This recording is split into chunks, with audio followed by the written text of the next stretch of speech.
नमस्कार। आज की ऑनलाइन कक्षा में आप सभी का स्वागत है, वेलकम है। आज की कक्षा में हम आपको धातुओं की प्राप्ति के विषय में बताएंगे और इससे पहले आपको आयनिक यौगिकों के विषय में बताया गया था, तो थोड़ा सा चर्चा हम पिछले टॉपिक की पुनः कर लेते हैं। आयनिक यौगिक जब धातु और अधातु परस्पर क्रिया करते हैं तो आयनिक यौगिकों का निर्माण होता है। हमने आपको बताया है कि कोई भी तत्व या परमाणु अपनी पहली कक्षा में 2 इलेक्ट्रॉन और अपनी सबसे बाहरी या अंतिम कक्षा में इलेक्ट्रॉनों की संख्या 8 रखना चाहता है और ये संख्या केवल अक्रिय गैसों के पास होती है। ये संरचना केवल अक्रिय गैसों के पास होती है, जैसे हीलियम है, नियान है, आर्गन है, क्रिप्टॉन है, जेनान है। ये सब निष्क्रिय गैसें होती हैं। इनकी बाहरी कक्षा में 8 इलेक्ट्रॉन होते हैं और पहली कक्षा में 2 इलेक्ट्रॉन होते हैं। तो सभी परमाणु इन्हीं अक्रिय गैसों की इलेक्ट्रॉनिक संरचना प्राप्त करने की प्रवृत्ति रखते हैं और इसके लिए वे जो है किसी दूसरे परमाणुओं के से जो है इलेक्ट्रॉनों का आदान प्रदान करते हैं या साझा करते हैं। तो केवल हीलियम और हाइड्रोजन 2 ऐसे तत्व हैं। जैसे हाइड्रोजन की बाहरी कक्षा में एक ही कक्षा होती है, परमाणु क्रमांक उसका 1 होता है। वो अपनी पहली कक्षा केवल एक ही कक्षा होती है, इलेक्ट्रॉनों की संख्या 2 करना चाहता है। इसके अतिरिक्त जितने भी परमाणु हैं वे सभी अपनी बाहरी कक्षा में 8 इलेक्ट्रॉन रखना चाहते हैं और इसके लिए वे अन्य तत्वों या परमाणुओं से इलेक्ट्रॉनों का आदान प्रदान करते हैं या साझा करते हैं। और एक चीज़ हम आपको और बता दें कि इसमें संयोजकता आता है। तो अष्टक प्राप्त करने के लिए, माने बाहरी कक्षा में इलेक्ट्रॉनों की संख्या 8 प्राप्त करने के लिए, या यूं कर लें कि अस्थायी इलेक्ट्रॉनिक संरचना प्राप्त करने के लिए कोई परमाणु जितने इलेक्ट्रॉनों का आदान प्रदान या जितने इलेक्ट्रॉनों का साझा करता है वही उस तत्व की संयोजकता होती है। जैसे हाइड्रोजन की संयोजकता 1 होती है। क्यों 1 होती है? क्योंकि ये अस्थायी इलेक्ट्रॉनिक संरचना प्राप्त करने के लिए 1 इलेक्ट्रॉन का आदान प्रदान करता है या साझा 1 इलेक्ट्रॉन का साझा करता है। क्लोरीन की संयोजकता 1 होती है क्योंकि इसकी बाहरी कक्षा में 7 है और इसे अपना अष्टक पूरा करने के लिए 1 इलेक्ट्रॉन की आवश्यकता होती है, इसलिए क्लोरीन की संयोजकता 1 होती है। सोडियम की संयोजकता भी 1 होती है क्योंकि इसकी बाहरी कक्षा में 1 इलेक्ट्रॉन होता है और यह 1 इलेक्ट्रॉन किसी दूसरे परमाणु को या दूसरे परमाणु यानी क्लोरीन को ये दे देता है या फ्लोरीन को दे देता है। ठीक है, तो जो परमाणु इलेक्ट्रॉन को देता है, जैसे कोई परमाणु 1 इलेक्ट्रॉन किसी दूसरे परमाणु को दे रहा है तो उसकी संयोजकता धन 1 होती है, +1 होती है। और जैसे सोडियम है, और कोई भी परमाणु जितने इलेक्ट्रॉन लेता है, ग्रहण करता है, वह उसकी संयोजकता होती है, लेकिन वह ऋण चिन्ह के साथ उसको लिखा जाता है। जैसे क्लोरीन सोडियम क्लोराइड का हमने उदाहरण दिया था। क्लोरीन सोडियम से 1 इलेक्ट्रॉन लेता है तो इसलिए क्लोरीन की संयोजकता ऋण होगी और सोडियम की संयोजकता धन होगी। हम अगले टॉपिक पे चलते हैं, धातुओं की प्राप्ति। धातुओं की प्राप्ति किस प्रकार से होती है? जैसे हम जो भी धातुएं अपने प्रयोग में लाते हैं, ये धातुएं प्रायः इस अवस्था में नहीं पाई जाती हैं। अब जब इनको प्राकृतिक रूप से जब इनको खदानों वगैरह से निकाला जाता है तो ये इस अवस्था में नहीं होती है। ये इस अवस्था में तब आती हैं जब ये विभिन्न प्रक्रियाओं से गुजरती हैं। तो हम इसके लिए खनिज का अध्ययन करेंगे, खनिज के विषय में बताएंगे। पृथ्वी की भूपर्पटी से कोई भी धातु प्राकृतिक अवस्था में जिस रूप में प्राप्त होती है उसे हम खनिज कहते हैं।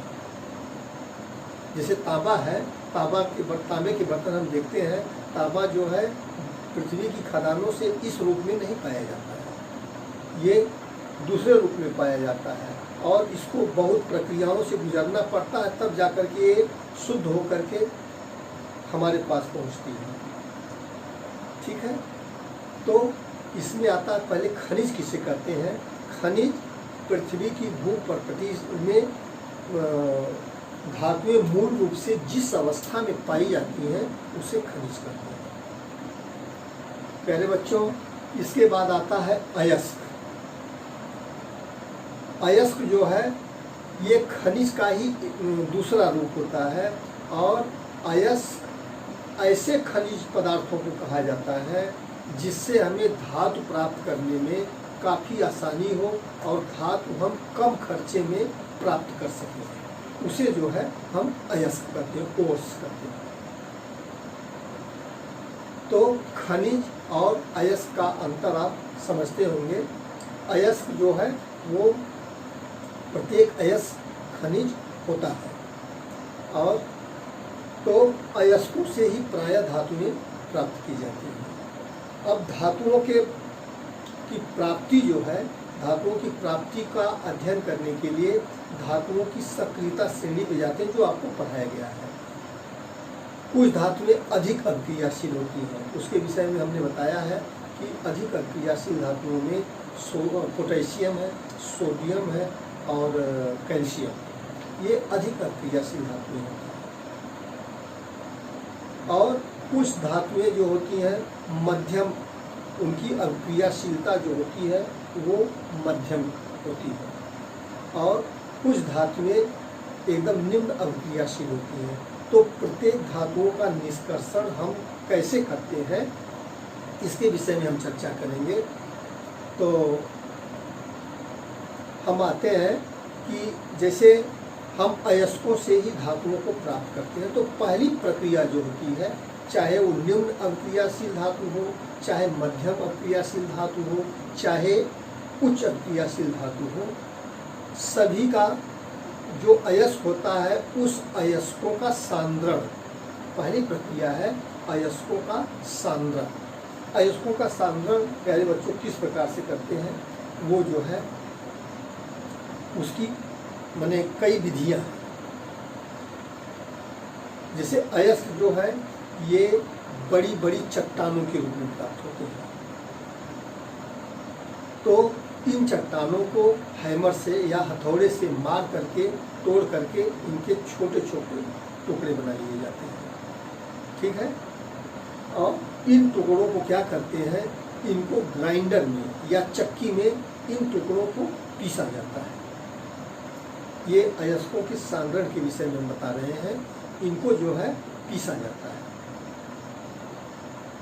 और पीसने के बाद इसमें से जो अशुद्धियाँ होती हैं उन्हें कुछ जो है हाथों से निकाल लिया जाता है, बीन करके इसको निकाल लिया जाता है। और कुछ अशुद्धियाँ ऐसी होती हैं जो चुंबक के माध्यम से निकाली जाती हैं। जैसे ऐसी अशुद्धियाँ जो चुंबकीय हैं, तो उनके ऊपर जो है उनके चुंबक के पट्टे पे, एक पट्टे पे चलाया जाता है जिसके ओर जिसके चारों ओर चुंबकीय क्षेत्र होता है और अशुद्धियाँ जो है चुंबक से चिपक जाती है। ठीक है, तो इस प्रकार। और कुछ अशुद्धियाँ जो है वो फ्लेम प्लवन विधि एक होती है, इसके बारे में आपको अगली कक्षा में बताया जाएगा। फ्लेम प्लवन विधि से कुछ अशुद्धियों को जो है अलग किया जाता है। तो ये था अयस्कों के सांद्रण के विषय में। ठीक है, जो हम जो है निम्न अभिक्रियाशील धातुओं की बात करते हैं। पहले निम्न अभिक्रियाशील धातुएं जो है वे सल्फाइड के रूप में, उनके अयस्क जो होते हैं वे सल्फाइड के रूप में होते हैं। सल्फाइड माने यस। तो इनको जो है वायु की उपस्थिति में गर्म करते हैं, तो ये सल्फाइड जो होते हैं, जैसे मरकरी है, ये जो है इसके सल्फाइड को गर्म करेंगे तो ये जो है ऑक्साइड में, मरकरी के ऑक्साइड में बदल जाएगा। और जिसको और अधिक गर्म किया जाता है तो ऑक्सीजन इससे जो है अलग हो जाती है और हमें धातु प्राप्त हो जाती है। तो ये निम्न अभिक्रियाशील धातुओं के विषय में हम बता रहे थे। इसके बाद आता है मध्यम अक्रियाशील धातुएं, जैसे इसमें एल्युमिनियम है, जिंक है, कॉपर है, ये सब धातुएं आती हैं। तो इन धातुओं के कार्बोनेट, इन धातुओं के अयस्क जो होते हैं या तो सल्फाइड के रूप में होते हैं या कार्बोनेट के रूप में होते हैं। तो इनके सल्फाइडों से धातुओं को प्राप्त करना थोड़ा ज़्यादा कठिन है, तो इनके सल्फाइडों और कार्बोनेट को ऑक्साइड में परिवर्तित किया जाता है, धातुओं के ऑक्साइड में परिवर्तित किया जाता है। और इनके सल्फाइड और कार्बोनेटों को ऑक्साइड में परिवर्तित करने की दो प्रक्रियाएं हैं, एक भर्जन है, दूसरा निस्तापन है। तो इसकी चर्चा जो है, वीडियो लंबा हो जाएगा, इसकी चर्चा हम अगली क्लास में करेंगे कि भर्जन क्या होता है, निस्तापन क्या होता है। तो आज के लिए बस इतना ही, और आशा है आप घर के सुरक्षित होंगे, स्वस्थ होंगे और अध्ययन कर रहे होंगे। साथ ही आपको ये भी सूचित करना है कि बोर्ड परीक्षा 2021 में सम्मिलित होने हेतु बोर्ड द्वारा हाई स्कूल के लिए 501 रुपया निर्धारित किया गया है और उसकी अंतिम तिथि आपको ग्रुप में डाली गई है। तो आप जो है समय से किसी भी माध्यम से, लेकिन कोविड-19 के जो गाइडलाइंस है, सामाजिक दूरी का पालन करते हुए इसको जो है आप किसी भी माध्यम से जमा कर दें। आज के लिए बस इतना ही, धन्यवाद।